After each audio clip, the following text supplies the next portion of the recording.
د پاراشینار کورمې ضلع په بیلابیله برخو کې د عاشورا ورځې مناسبت سره په 200 نه زیاتو امامبرګاهو کې متمي مجلسونه برپا کړي شوي دي او خلک چې دی هغه د شهدای کربلا په یاد کې عزاداري کوي، سینه کوبي کوي.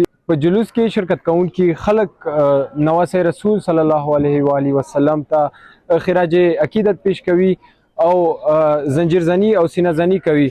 بلې خوا که موږ وګورو نو عزادارو دپاره ځي په ځي سبیلو پروګرام شوي دي چې د هغوی تعداد 1000 نه پورته دی او په ټولې کورمې کې موبایل سرویس او انټرنیټ سرویس بند کړی شوی دی او سخت سکیورټي انتظامات کړی شوي دي. همدې سره افغان بارډر چې کوم دی هغې باندې سکیورټي انتظامات چې کوم دي نور سخت کړی شوي دي. د عزادارۍ کوم جلوسونه برپا کړی شوي دي دا به د شپې په وخت خپلو امامبرګاهو ته واپسي کوي او د هغې نه بعد به د شام غریبان مجلسونه کولی شي. د شال نیوز دپاره مصطفی خان، پاره چنار، ضلع کرم.